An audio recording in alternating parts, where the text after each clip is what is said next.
100కు పైగా దీర్ఘకాలిక సమస్యలకు ఎటువంటి ఆపరేషన్ దుష్ప్రభావాలు లేకుండా హోమియోపతి చికిత్స.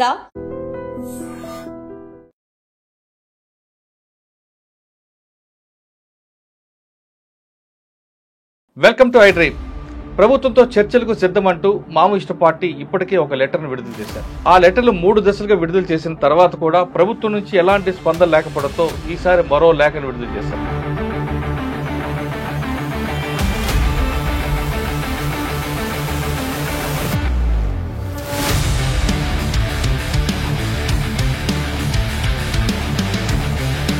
ప్రస్తుతం మారుతున్న పరిస్థితులలో పార్టీ దాన్ని అంచనా వేయడంలో ఇక్కడ వీళ్ళకు బలమైన ప్రజా సంఘాలు అనేవి లేవు. ఒక దేశవ్యాప్తంగా ఒకప్పుడు 16 రాష్ట్రాల బలంగా ఉన్న పార్టీ ఇప్పుడు 8 రాష్ట్రాలకు వచ్చిందా? పేరుకు మాత్రం నిర్మాణాలు జరిగి ఉండొచ్చు, కానీ ఓన్లీ ఛత్తీస్గఢ్లో కనిపిస్తుంది, మన తెలంగాణలో కనిపిస్తా. ఇది ఎత్తుగడలో భాగమే ఈ లెటర్. అది వేరే లేదు. పార్టీని ఇప్పుడు సాయుధంగా ముందుకు తీసుకుపోలేని పరిస్థితులు దేశంలో ఉన్నాయి. పార్టీకి లేవు అనేది ఇప్పుడు నాయకత్వాన్ని క్లియర్గా అర్థమైపోయింది. కానీ ఆగస్టు 15 రాసిన లెటర్ ఇన్ని రోజులు ఎందుకు పడుతుంది? నెల రోజులు దాదాపు. ఎన్నికలుగా ఇక్కడ ఏమవుతుందంటే తీవ్రమైన నిర్బంధం ఉంది. కానీ ఈ కంటెంట్లో ఆయన పేరు ఎక్కడ లేకుండా అవే పేరు మీద ఎందుకు వచ్చింది? ఈ లెటర్లో కొత్తగా 2 అంశాలని మనం చూస్తున్నాం. ఒకటి ఏంటిది అంటే ఇక ఎంత మాత్రం కూడా వాళ్ళు సాయుధ పోరాటాన్ని కొనసాగించే స్థితిలో లేరు కాబట్టి లీగల్గా ఒక్కొక్కటి లీగల్ అవుతున్నారు. అయితే అది ఎప్పుడు ఓపెన్ ఆయుధాలతోనే వాళ్ళు లీగలైజ్ అవుతారా? Welcome to iDream. ప్రభుత్వంతో చర్చలకు సిద్ధమంటూ మావోయిస్టు పార్టీ ఇప్పటికే ఒక లెటర్ను విడుదల చేశారు. ఆ లెటర్లు 3 దశలుగా విడుదల చేసిన తర్వాత కూడా ప్రభుత్వం నుంచి ఎలాంటి స్పందన లేకపోవడంతో ఈసారి మరో లేఖను విడుదల చేశారు. ఆ లేఖలో కొంతకాలం మేము ఆయుధాలు పక్కన పెడతాం, ఇప్పుడు కూడా చర్చలకు రండి అంటూ వాళ్ళకు లెటర్లు విడుదల చేయడం కాకుండా ఈసారి లెటర్లో పార్టీకి సంబంధించిన స్పోక్స్ పర్సన్ మల్లోజు వేణుగోపాల్ గారి ఫోటోతో పాటు జీమెయిల్ ఐడి, ఫేస్బుక్ ఐడీలు కూడా ఇవ్వడం జరిగింది. అంటే పార్టీ తన పందాన్ని మార్చుకున్నట్లుగా కనిపిస్తుంది. గతంలో మావోయిస్టు పార్టీ లేఖలు విడుదల చేయడం సహజం. ఆ లేఖల్లో ఎక్కడ కూడా పార్టీకి సంబంధించిన వ్యక్తుల పేర్లు కానీ, పేరు మాత్రం ఉండేది కానీ, ఫోటో కానీ లేదా మెయిల్స్ ఐడి కానీ లేకుండా ఉండేవి. కానీ వాళ్ళు కూడా సోషల్ మీడియా ప్రభావం లేదా టెక్నాలజీ వాడుతున్న ప్రభావంతోనూ వాళ్ళు తన పందా మార్చుకుంటూ ఈ లేఖను విడుదల చేశారు. చర్చల పేరిట రండిని సిద్ధం అంటూ వాళ్ళు ఉన్న ప్రభుత్వం నుంచి ఎలాంటి స్పందన లేకపోవడంతో ఇప్పుడు ఆయుధాలు పక్కన పెడితే ప్రభుత్వం ముందుకు వస్తుందా లేదా అనే అంశం పక్కన పెడితే అసలు ఈ లేఖ పైన కొన్ని అనుమానాలు ఉన్నాయి.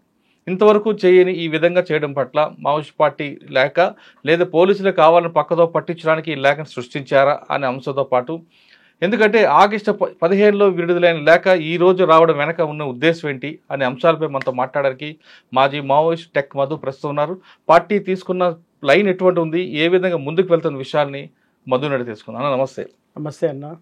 మావోయిస్ట్ పార్టీ ముందు గతంలో పీపుల్స్ వార్ పార్టీ నుంచి లేఖలు రావడం అనేది సహజం. వచ్చినప్పుడు కూడా స్పోక్స్ పర్సన్ పేరు మీద రావడం, వాళ్ళకున్న ఉద్దేశాలు చెప్పడం, దాని ఖండన కానీ వివరాలు ఇవ్వడం అనేది సహజంగా జరిగేది. కానీ తర్వాత పార్టీ మావోయిస్ట్ పార్టీ అయిన తర్వాత ఒక స్పోక్స్ పర్సన్ పెట్టడం, దానికి ఒక లెటర్ ఇవ్వడం, అది కూడా నడుస్తుంది. కానీ ఇప్పుడు ఆపరేషన్ కగార్ అనేది ఒక లాస్ట్ స్టేజ్కి వస్తున్న టైంలో పార్టీ గత 2 నెలల క్రితమే చర్చలకి మేము రెడీ, శాంతి చర్చలు రెడీ అంటూ వాళ్ళకు లెటర్ ఇవ్వడం, ఆ లెటర్ మీకు కూడా తెలుసు. కానీ దాంట్లో ఛత్తీస్గఢ్ గవర్నమెంట్ కానీ, తెలంగాణ గవర్నమెంట్ కానీ, అసలు సెంట్రల్ గవర్నమెంట్ అసలు పట్టించుకోవట్లేదు. వాళ్ళు మార్చి 31కి కంప్లీట్గా క్లోజ్ చేస్తామనే దీంట్లోనే వాళ్ళు వెళ్తున్నారు. ఈ నేపథ్యంలో నంబాల కేశవరావు గారు అవ్వచ్చు, చాలామంది పార్టీకి నష్టం జరుగుతూనే ఉంది.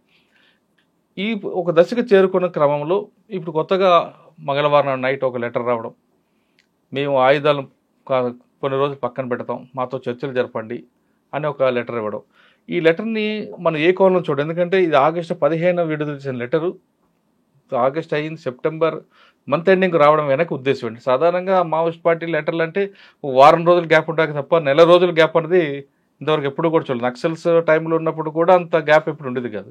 మహా అయితే వారం 10 రోజులు. ఇన్ని రోజులు గ్యాప్ రావడానికి ఏంటి? ప్లస్ ఫోటో పెట్టడం వెనక ఉద్దేశం ఏంటి? మెయిల్ ఐడి, ప్రజల అభిప్రాయం తెలుసుకోవడం, అంటే పార్టీ సానుభూతి పరులకు అభిప్రాయం కావాలనో, అంటే ప్రజల్లో ఒక చర్చగా తీసుకురొచ్చినట్లుగా కనిపిస్తుంది. ఓకే, దీన్ని మనం పార్టీ లీగల్ చేయడానికి చేస్తున్నలో భాగంగా అనుకోవాలా, లేదు చర్చల పేరు మీద ప్రభుత్వానికి దగ్గర అవ్వడానికి చేస్తున్న భాగం అనుకోవాలా, లేదా అసలు లేఖ ఒరిజినల్దా కాదా?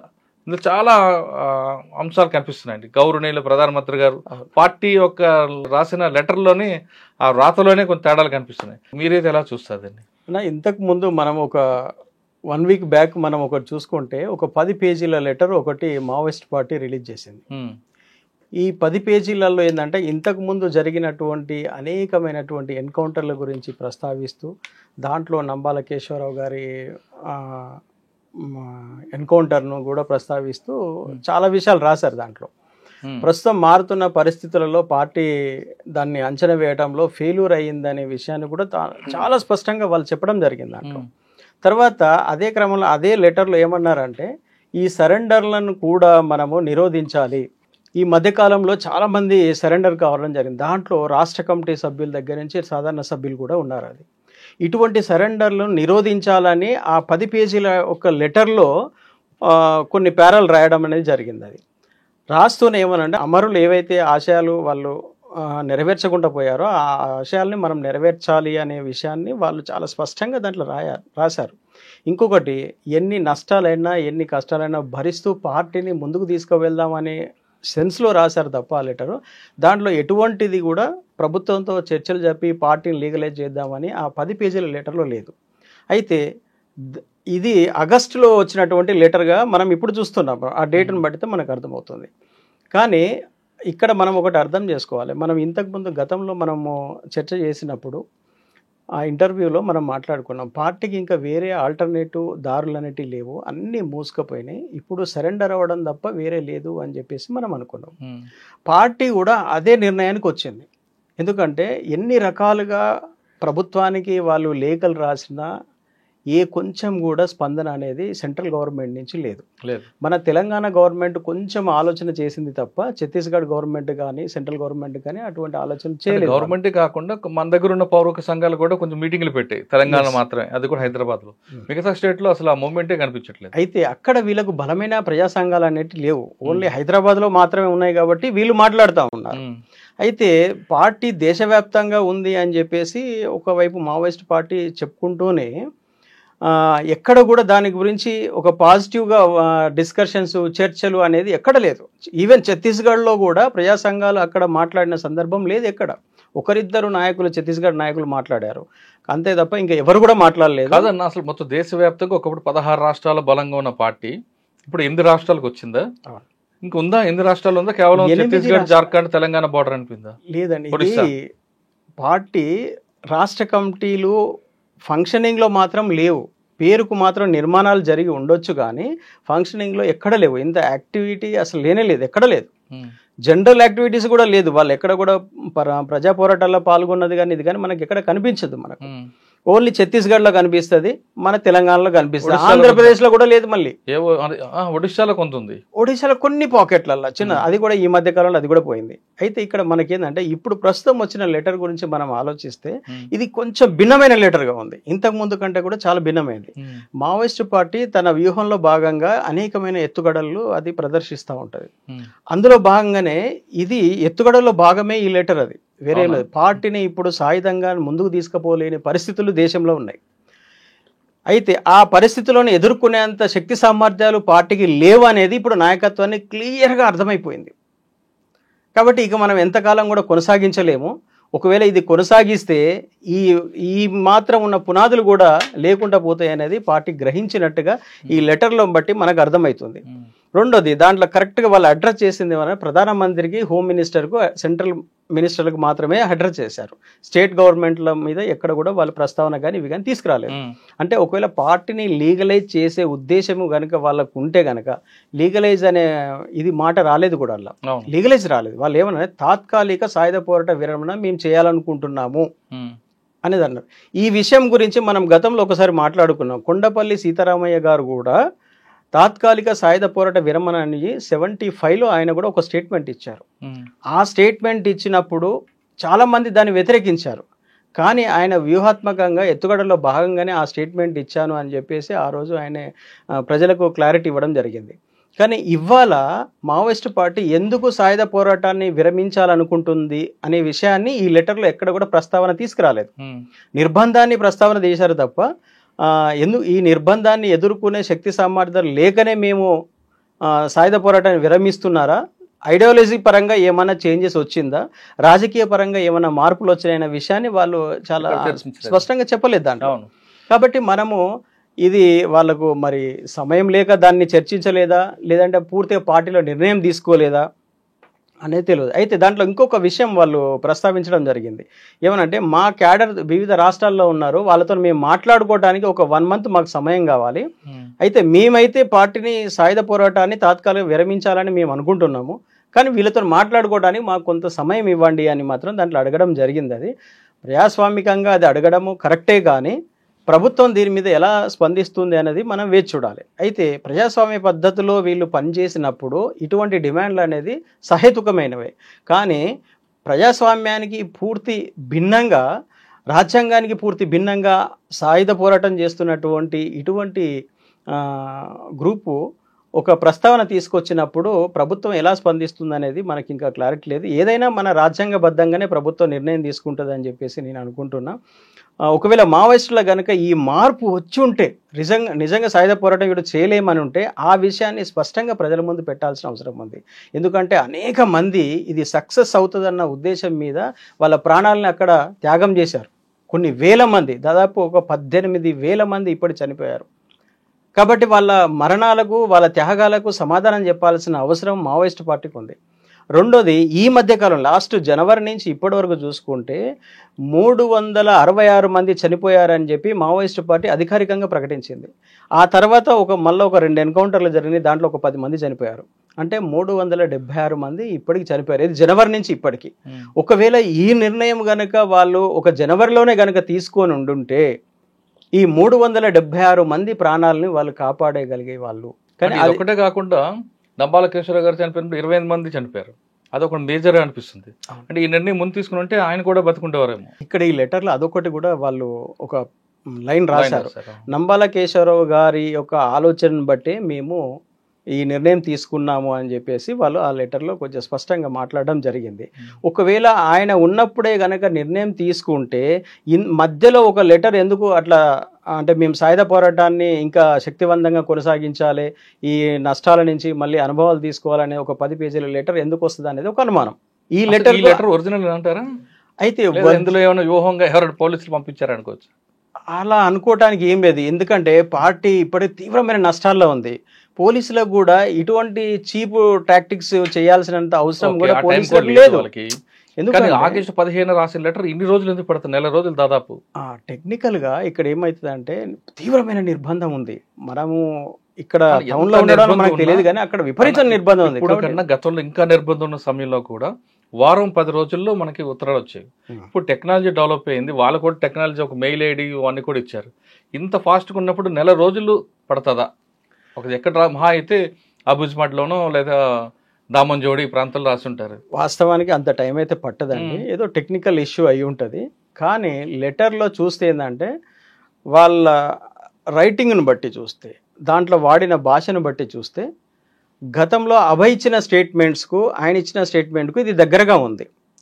ఎందుకంటే రైటింగ్ను బట్టి, మనం అందులో ఉన్న భావాన్ని బట్టి చూస్తే దగ్గరగా ఉంది. రెండోది, ఫోటోను ముద్రించడం అనేది ఇప్పటి వరకు మావోయిస్ట్ పార్టీ చరిత్రలో ఎక్కడ లేదు. ఇది కొత్తగా ఇది వస్తుంది. కానీ ఆ లెటర్ కింద, ఆ ఫోటో కింద ఎవరిది ఆ ఫోటో అనేది వాళ్ళు మెన్షన్ చేయలేదు. వల్లభ వేణుగోపాల్ గారు తెలుస్తుంది, మనం ఊహించుకుంటున్నాం.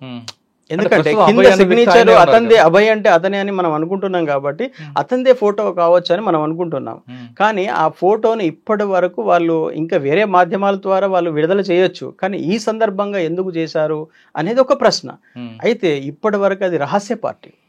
వాళ్ళ లీడర్ ఇప్పుడు పార్టీని లీగల్ చేయాలని అనుకుంటే గనక వాళ్ళ నాయకత్వాన్ని ఓపెన్గా ప్రజల ముందు పెట్టేటువంటి ఒక అవకాశం ఉంది. అది అట్లా ఆలోచించి కూడా అట్లా మల్లేజ్లో కోటేశ్వరరావు గారు అధికార ప్రతినిధి కాబట్టి సెంట్రల్ కమిటీ వేణుగోపాల్ గారిని అట్లా ఫోటో అది ముద్రించి ఉంటారేమో అనేది అనిపిస్తుంది. కానీ ఏదేమైనా కూడా ఏంటంటే పార్టీ విపరీతంగా నష్టాలకు లోనయ్యింది. ఆ నష్టాల నుంచే పార్టీ ఇటువంటి స్టెప్ తీసుకున్నది అనేది మాత్రం వాస్తవం. ఓకే, ఆ లెటర్ కంటెంట్ బట్టి గతంలో ఇచ్చిన అభయ్ రైటింగ్ దగ్గర ఉంది కాబట్టి అదే అనుకోవచ్చు. కానీ పార్టీకి నష్టం జరిగిన విషయాన్ని ప్రస్తావించారు నంబాలకేశ్వర గారు చనిపోయారని. కానీ ప్రస్తుతం సెక్రటరీ ఎవరు తిప్పర్తి అని మనం అనుకుంటున్నాం, కానీ పార్టీ నుంచి అందులోనే ప్రస్తావించలేదు ఎందుకు? అయితే మన ఊహాగానాలలో ఇప్పుడు అందరూ సోషల్ మీడియాలో వచ్చిన దాన్ని బట్టి మనము దేవ్జీ అని మనం అనుకుంటున్నాం మనము. కానీ పార్టీ అధికారికంగా ఒక లెటర్ రిలీజ్ చేసింది.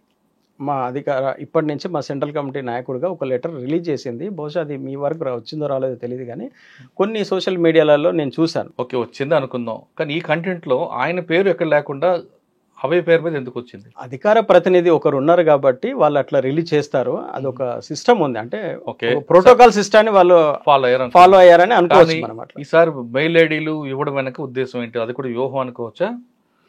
లేదు లీగలైజ్ చేస్తాం కాబట్టి ఇంక ఓపెన్ అయిపోవడం ఎందుకని? ఇప్పుడు ఇక్కడ మనం ఈ లెటర్లో కొత్తగా 2 అంశాలని మనం చూస్తున్నాం. మనం ఒకటి ఏంటిది, అభయ్కి సంబంధించిన ఒక ఫోటోని చూస్తున్నాము. వాళ్ళ మెయిల్ ఐడి, ఫేస్బుక్ ఐడి కూడా దాంట్లో వాళ్ళు ఇవ్వడం జరిగింది. అంటే పార్టీని లీగలైజ్ చేస్తున్నారు అనటానికి ఈ 2 సింటమ్స్ మనకు కనిపిస్తున్నాయి. అంటే ఇక ఎంత మాత్రం కూడా వాళ్ళు సాయుధ పోరాటాన్ని కొనసాగించే స్థితిలో లేరు కాబట్టి లీగల్గా ఒక్కొక్కటి లీగల్ అవుతున్నారు.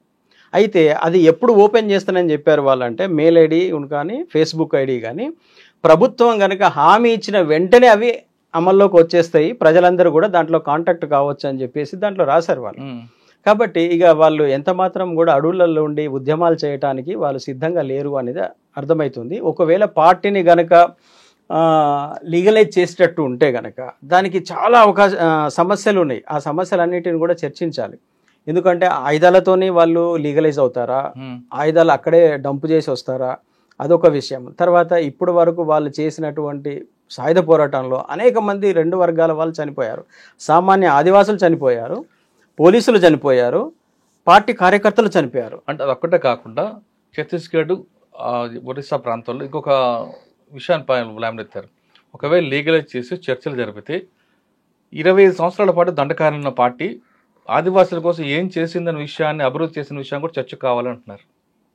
అది ప్రధానంగా జరగాల్సిన చర్చ. అది ఏం చేసాం ఆదివాసుల కోసం? 45 ఏళ్ళు అండి, 45 ఏళ్ళుగా ఆదివాసులలో ఏం డెవలప్మెంట్ తీసుకొచ్చారు, ఇంతమంది రక్త తర్పణ చేసి ఏం సాధించారనేది అది ఒక చర్చ. అది కానీ ఆ చర్చ ఎప్పుడు మనం అంటే ఇది లీగల్, ముందు వాళ్ళు మేము లీగల్ అవుతున్నాము అని చెప్పి వాళ్ళు ధైర్యంగా ముందుకు వస్తే గనక డెఫినెట్లీ ఆ చర్చను మనము చేయాలి. అది ఎందుకంటే సాయుధ పోరాటం వల్ల చాలా నష్టం జరిగింది, ప్రభుత్వానికి నష్టం జరిగింది, ప్రజలకు నష్టం జరిగింది, ఇటు మావోయిస్ట్ పార్టీకి నష్టం జరిగింది. కానీ పార్టీ సంబంధించిన వ్యక్తులు ఏమంటారంటే, బయట ఉండి మాట్లాడడం కాదు, లోపల జంతన సర్కారు పెట్టి అక్కడ ఆదివాసుల అభివృద్ధి కోసం ఏం చేస్తాం, చెరువులు కట్టించి, స్కూల్స్ పెట్టాం, ఇల్లు కట్టాం, వాళ్ళకి మౌలిక సదుపాయాలు కల్పించాం, రాజకీయంగా వాళ్ళకి చైతన్యం కల్పించాం అంటూ వాళ్ళు చెప్తున్నారు. సార్ ఇది చెప్పుకోవటానికి అన్నీ బాగానే ఉంటాయి, ప్రాక్టికల్గా వచ్చినప్పుడు ఎక్కడ అంత ఒకప్పుడు 10 ఏళ్ల కింద అమలైందేమో కానీ 10 ఏళ్ల తర్వాత ఇప్పుడు ఎక్కడ లేదండి. లాస్ట్ 5 years నుంచి మనం చూసుకుంటే కూడా ఎక్కడ కూడా లేవు, అన్నీ విచ్ఛిన్నం అయిపోయినాయి. అవి ఎందుకు విచ్ఛిన్నం అయిపోయినాయి? దానికి బలమైన నిర్మాణాలు లేకపోవడం. దాంట్లో సాయుధ పోరాటం చేయడం అంత ఆషమాషిగా, సాయుధ పోరాటాలు అన్నీ విఫలమైపోయినాయండి. ఇక్కడ మన దేశంలో కాదు, చాలా దేశాలలో కూడా విఫలమైపోయినాయి. ఇప్పుడు మనం అనుకున్నట్లుగా Maoist party, China party president ఎవరైతే ఉన్నారో అప్పుడు ఉన్నటువంటి చైర్మన్ మావో జెడాంగ్, ఆయన నాయకత్వంలో ఏ విధంగానైతే పోరాటం చేశారో అదే పోరాటాన్ని ఇక్కడ వాళ్ళు చేయాలనేది ఒక పార్టీ యొక్క నిర్ణయం. అది ఆ నిర్ణయంలో భాగంగా వీళ్ళు 45 ఏళ్ళుగా వీళ్ళు చేసినటువంటి సాయుధ పోరాటంలో ఒక్క ప్రాంతంలో కాన్సన్ట్రేషన్ చేశారంటే ఎక్కడా లేదు. ఇవాళ దండకారణ్యంలో ఒక 7-8 జిల్లాలలో మాత్రమే ఉంటుంది, దండకారణ్యంలో మొత్తం జిల్లాలలో లేదు. తర్వాత ఇంకోటి అటు మహారాష్ట్రలో లేదు, అటు మధ్యప్రదేశ్లో లేదు, అటు జార్ఖండ్లో లేదు, ఇటు ఒరిస్సాలో లేదు, ఆంధ్రప్రదేశ్ తెలంగాణలో కూడా ఎక్కడ లేదు. అన్నీ కొంచెం బార్డర్లలో అక్కడక్కడక్కడక్కడ ఉన్నది తప్ప అదే వాళ్ళకు విముక్తి ప్రాంతం లాగా వాళ్ళు ఫీల్ అయ్యి అక్కడ పనిచేశారు. కర్రగుట్ట లాంటి చోట్లో కొద్దిగా ఒక 10-15 సంవత్సరాలుగా అది కొద్దిగా స్థావర ప్రాంతం లాగా వాడుకున్నారు. కానీ ఒక్కసారి ప్రభుత్వం దాని మీద దాడి చేస్తే 1 నెలలోనే దాన్ని వికెట్ చేసిపోవాల్సి వచ్చింది. దండకారణ్యంలో ఉన్నంత బలంగా ఏ రాష్ట్రాల్లో లేదండి. పేరుకు చెప్పుకోవడానికి చాలా రాష్ట్రాలు ఉన్నాయి తప్ప ఏ రాష్ట్రంలో బలంగా లేదు. అయితే దండకారణ్యం చుట్టూనటువంటి మధ్యప్రదేశ్ కానీ, మహారాష్ట్ర కానీ, జార్ఖండ్ కానీ, ఒరిస్సా కానీ, ఆంధ్రప్రదేశ్ కానీ, తెలంగాణ కానీ, ఈ రాష్ట్రాలలో ఎప్పుడో పార్టీ కొలాప్స్ అయిపోయింది. ఈ రాష్ట్రాల్లో ఎక్కడ కూడా బలంగా లేదు. అది దాని నిర్మాణం ఉన్నటువంటి దండకారణ్యంలోంటి ఛత్తీస్గఢ్లో ఒక 7-8 జిల్లాలలో తప్ప ఇంకా ఎక్కడ లేదు. అక్కడ కూడా వాళ్ళు పెట్టినటువంటి ఏవైతే అభివృద్ధి కార్యక్రమాలని చెప్తున్నారో, వాళ్ళు జనతన సర్కార్ కార్యక్రమాలు చెప్తున్నారో అవి కూడా ఎక్కువ కాలం నడవలేదు. అది కూడా వాళ్ళ చేతిలో ఉన్న తుపాకీ భయపడి ప్రజలు కొంత దగ్గర అయ్యారు తప్ప ఐడియాలజీకి స్పందించి మాత్రం కాదనేది మనకు అర్థమవుతుంది. ఎందుకంటే ఒకవేళ జనతన్ సర్కారు అక్కడ ఇంప్లిమెంటేషన్ చేసి ఉంటే గనక వాళ్ళ యొక్క ఆదాయ వనరులు పెరగాలి, వాళ్ళ లైఫ్ స్టైల్ పెరగాలి. కాబట్టి అక్కడ ప్రజల లైఫ్ స్టైల్ పెరగలేదు, వాళ్ళ ఆదాయ వనరులు పెరగలేదు, తర్వాత వాళ్ళ అక్కడ విద్యము వైద్య అనేది అభివృద్ధి చెందలేదు. 45 ఏళ్ల కింద ఎలాగున్నదో ఇప్పుడు అలాగే ఉంది. అవును. కాబట్టి అవి సక్సెస్ అయినాయని మనం అనుకోవద్దు. అయితే ఒకసారి మనం వెనక్కి వెళ్దాం. మీరు పార్టీలో చాలా కాలం పనిచేశారు, వాళ్ళు చేసిన త్యాగాలు మాత్రం మర్చిపోలేం.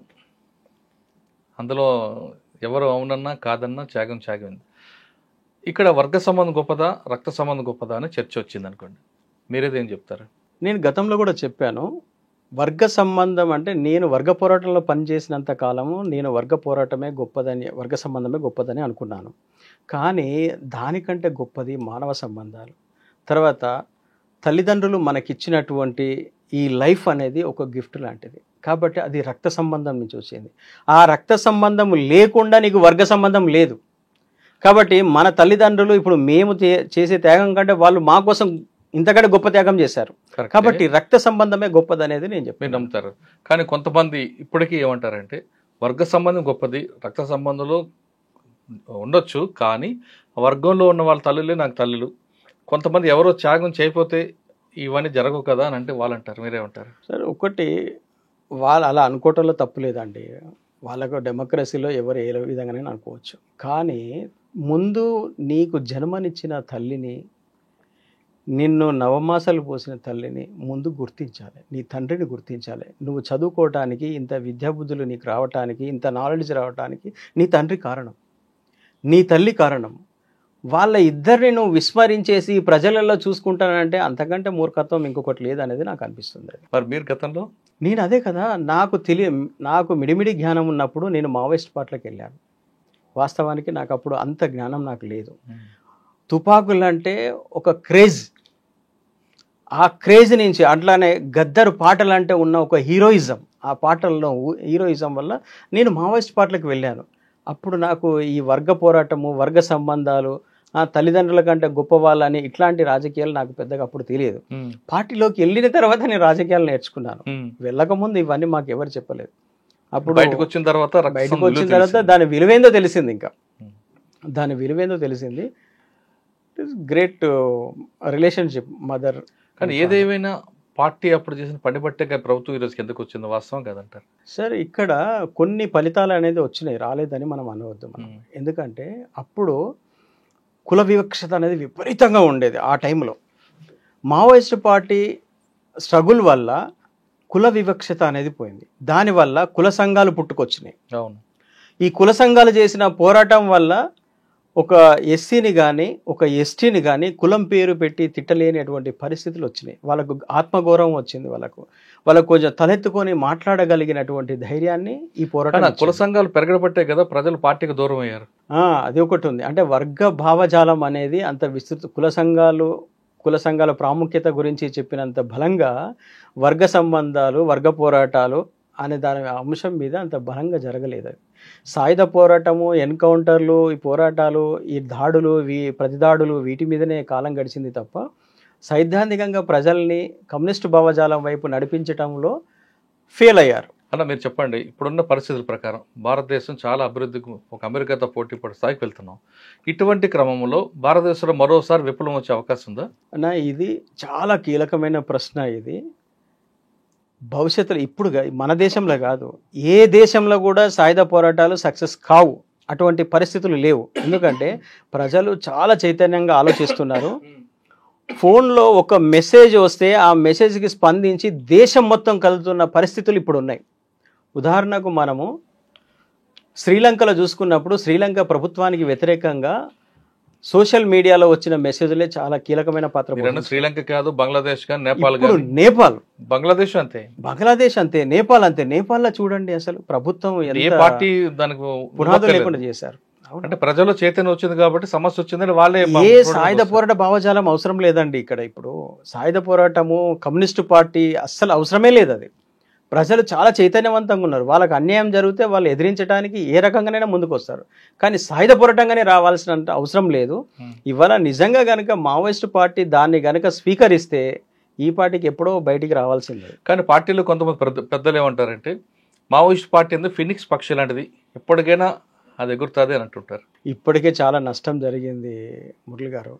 ఇంకా ఫినిక్స్ పక్షి అంటే ఇప్పుడు ఇంకా తీవ్రమైన నష్టం జరుగుతుంది. అది అయితే కావచ్చు, కానీ ఆ త్యాగాలను మనము తక్కువ అంచనా వేయకూడదు. మనము మావోయిస్టులు చేసినటువంటి దీర్ఘకాల పోరాటం అనేది ఎప్పటికైనా వస్తుంది అంటారు కదండి. రాదండి, ఇంపాసిబుల్. అది సాయుధ పోరాటం సక్సెస్ అనేది ఇంపాసిబుల్. అది ఏ రకంగా అవుతుంది చెప్పండి. ఒకటి సాయుధ పోరాటాన్ని నేను ఎందుకు నా ప్రాణాలని తెగించి నేను ముందుకు వస్తాను చెప్పండి. నాకు అంత తీవ్రమైన అణచివేత నా మీద ఉండాలి. అటువంటి అణచివేత మన దేశంలో ఎక్కడో లేదు.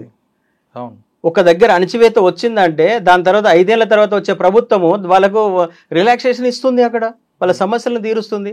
డెమోక్రసీలో అంత ఈజీ కాదండి సాయుధ పోరాటం సక్సెస్ అవ్వడం, ఇంపాసిబుల్. అది రాచరిక వ్యవస్థలు ఉన్న దగ్గర సక్సెస్ అయ్యిందండి. మిలిటరీ ఆధిపత్యం అంటే ఒక డిక్టేటర్షిప్ ఉన్న దగ్గర సక్సెస్ అవుతుంది. కానీ ఇక్కడ ఇది డెమోక్రసీ కంట్రీ. ఇక్కడ 5 ఏళ్ళకి ఒకసారి ప్రభుత్వం మారుతుంది, ప్రజలకు కొన్ని వెసులుబాట్లు వస్తున్నాయి, ప్రజలకు కొన్ని సౌకర్యాలు పెరుగుతున్నాయి. కరెక్ట్. కాబట్టి ఎక్కడ ఛాన్స్ మారుతుంది. చాలా ఇవాళ మావోయిస్ట్ పార్టీ అది మాట్లాడడం అనేది ఆశాస్పదం అండి. ఎందుకంటే 50 ఏళ్ళ వాళ్ళ ఎక్స్పీరియన్స్ ఏం చెప్తుంది, ఆచరణ ఏం చెప్తుంది, దాని గురించి ఆలోచించారు వాళ్ళు.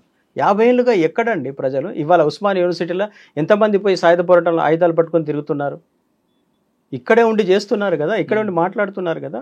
మన తెలంగాణలో కేసీఆర్ గారు ఆ టైంలో తెలంగాణ సాయుధ పోరాటం అంటే తెలంగాణ ఉద్యమం గురించి చేసినంత ప్రచారము అది ప్రజలలో ఒక ప్రభంజనాన్ని సృష్టించింది, తెలంగాణను ఏర్పాటు చేసేలాగా వచ్చింది అది. కానీ ఇలా మావోయిస్టులు అదే తెలంగాణలో ఉండి సాయుధ పోరాటం చేస్తూ ఎంత ప్రభంజనాన్ని సృష్టించారు చెప్పండి. నేను ఇప్పుడు ఇంకొక విషయం చెప్తున్నా మీకు. ఒకవేళ మావోయిస్ట్ పార్టీ సాయుధ పోరాటాన్ని గనక విరమించి గనక ప్రజాక్షేత్రంలోకి వచ్చి గనక ప్రజల తరపున గనక నిలబడి పార్లమెంటు పంతాను స్వీకరిస్తే గనక తెలంగాణలో ఫస్ట్ గవర్నమెంటు మావోయిస్టులది ఏర్పడుతుందండి. ఇక్కడ ప్రజలు ఒకసారి విశ్వసిస్తారు. కేసీఆర్ గారిని ఎట్లయితే విశ్వసించారో మావోయిస్టులు వచ్చి గనక మేము డెమోక్రసీ ప్రాసెస్లో మేము ముందుకు వెళ్తాము అని చెప్పి కనుక వస్తే కనుక తెలంగాణలో ఏర్పడే గవర్నమెంట్ మావోయిస్టులదే ఉంటుంది. ఫైనల్గా చెప్పండి, ఒకవేళ ప్రభుత్వం స్పందించకపోతే పార్టీ తీసుకునే లైన్ ఏ విధంగా ఉంటుంది? ఒకటి క్లియర్ అండి, వాళ్ళు ఇప్పటి వరకు ఎవరైతే సరెండర్ కాకుండా ఉన్నారో వాళ్ళు చనిపోవటానికి వాళ్ళు సిద్ధపడి అక్కడ ఉన్నారు.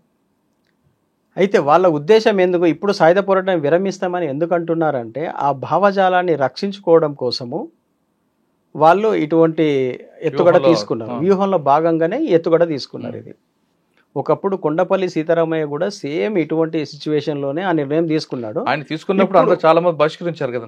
ఆ బహిష్కరించిన దాంట్లో వీళ్ళు సెంట్రల్ కమిటీ వాళ్ళు కూడా ఉన్నారు. అప్పుడు వీళ్ళందరూ సీనియర్ కదా, అది తప్పని కదా తీర్మానం చేసింది. కొండపల్లి సీతారామయ్య సాయుధ పోరాటాన్ని తాత్కాలిక విరమణ స్టేట్మెంట్ ఇవ్వడమే తప్పని చెప్పి ఆ రోజుల్లో విపరీతమైనటువంటి ఆయన మీద వ్యక్తిగతమైనటువంటి ఆరోపణలు చేశారు కదా. ఇవాళ అదే పరిస్థితి ఇవాళ మావోయిస్ట్ పార్టీకి వచ్చింది 50 ఏళ్ళ తర్వాత. కాబట్టి ఇవాళ అది కరెక్టే అని చెప్పేసి మనం అనాల్సి వస్తుంది. ఎందుకు అంటే అక్కడ విపరీతమైన రక్తపాతం జరుగుతుంది. అది ఆదివాసులు బలైపోతున్నారు. అక్కడ ప్రజలకు ఒక కన్ఫ్యూజన్ క్రియేట్ చేసి పెట్టారు మావోయిస్ట్ పార్టీ. అనవసరంగా వాళ్ళు దాంట్లో చనిపోతున్నారు. ఆ ప్రాణ నష్టాన్ని తగ్గించడం కోసము ఈ నిర్ణయం కరెక్టే అనేది ఇవాళ మనకు అర్థమవుతుంది. అది మావోయిస్టులు కూడా దాన్ని సమర్థించుకోవాల్సిన పరిస్థితి ఉంది ఇప్పుడు. అది కాదండి, ప్రభుత్వం నుంచి ఏమైనా సానుకూలంగా అవకాశం వచ్చిందా, లేదా మార్చి 26 డేట్ దగ్గర పడుతుంది కాబట్టి ఇంకెందుకులే అని వదిలిపెడతారు ప్రభుత్వం? భావజాల ప్రకారంగా అండి ఇప్పుడున్నటువంటి కేంద్ర ప్రభుత్వము అటువంటి నిర్ణయం తీసుకోకపోవచ్చు. ఎందుకంటే మావోయిస్టు పార్టీ భావజాలానికి కేంద్ర ప్రభుత్వంలో ఉన్నటువంటి పార్టీ భావజాలానికి పూర్తి భిన్నమైన వ్యతిరేకంగా ఉంది. అయితే కొన్ని ప్రజాస్వామిక శక్తులు బలంగా గనక ఫోర్స్ చేస్తే కొంత అవకాశం ఇవ్వచ్చు అనేది నాకు అనిపిస్తుంది. అయితే దీంట్లో 2 పార్టీలు బలంగా ఇక్కడ మన కేంద్ర పార్టీలు 2, ఒకటి కాంగ్రెస్, ఒకటి బీజేపీ ఉంది. బీజేపీ మాత్రం అటువంటి నిర్ణయం తీసుకోకపోవచ్చు అనేది నాకు అనిపిస్తుంది. ఒకవేళ కాంగ్రెస్ పార్టీకి సంబంధించిన వాళ్ళు కనుక వీళ్ళు కొంచెం ఇనిషియేట్ చేయొచ్చు. చేసి ఇది వీళ్ళకి అవకాశం ఇస్తే బాగానే ఉంటుంది అని అనొచ్చు, కానీ దీంట్లో చాలా సమస్యలు, టెక్నికల్ సమస్యలు చాలా ఉన్నాయి. ఇవి అది కొంచెం దాని గురించి సీరియస్గా చర్చ చేయాల్సిన అవసరం కూడా ఉంది. దానివల్ల పార్టీ ఇప్పటికైనా సరే తన పందా మార్చుకొని పూర్తిగా లీగలైజ్ చేయడం చాలా బెటర్ అంటున్నారు టెక్ మధు గారు. అంతేగాని కొంతకాలం విరామాన్ని, కొంతకాలం ఆయుధాలు పక్కన పెడతామంటే ఇది జరిగేది కాదు. ప్రభుత్వం కూడా ఒక తుది దశకు వస్తుంది కాబట్టి ఆపరేషన్ కగార్ ఈ సమయంలో బీజేపీ ప్రభుత్వం కూడా దానికి సానుకూలంగా స్పందించిందంటూ మధు చెప్తున్నారు. ఇంకొక మంచి ఉద్దేశం, మంచి ఒక మాట చెప్పారు. అక్కడ పనిచేస్తున్న పార్టీలో పనిచేసిన అందరూ కూడా వాళ్ళ త్యాగాలు మర్చిపోలేనివి. అటువంటి వాళ్ళు రాజకీయంగా చాలా అవసరం ఉంది కాబట్టి వాళ్ళు పూర్తిగా లీగల్ చేసి పార్లమెంటు ఎన్నికల ప్రచారం వాళ్ళు కానీ ముందుకు వస్తే ఖచ్చితంగా ప్రజలు వారికి అవకాశం ఇవ్వడానికి సిద్ధంగా ఉన్నారంటూ టెక్ మధు చెప్తున్నారు. ఇది మావోయిస్ట్ పార్టీ లీడర్పై టెక్ మధు గారి అభిప్రాయం. వచ్చే వారం మరో అంశాల్లో మళ్ళీ కలుద్దాం. అంతవరకు నమస్తే. Thank you very much. నమస్తే. And for more videos, Please subscribe to iDream. Please subscribe to iDream. Please subscribe iDream. And please subscribe to iDream. For more videos, subscribe to iDream. please like, share and subscribe to the channel. Congratulations, iDream. Subscribe to iDream. Subscribe to iDream. So subscribe to iDream Media. iDream ki iDream team andarki huge congratulations. Please subscribe iDream Media. Please subscribe to iDream. Subscribe iDream. Please subscribe to iDream. iDream అంటే నా కళల channel subscribe చేసుకున్న నోరు తిరుగుతలేదు, మీరైతే గంట గుర్తు కొట్టండి. For more such videos, please subscribe to iDream. Subscribe to iDream. Please subscribe to iDream. Please subscribe iDream Media. Please do subscribe to iDream. Please subscribe to iDream Media. For best entertainment and information, please subscribe iDream. And don't forget to subscribe to iDream.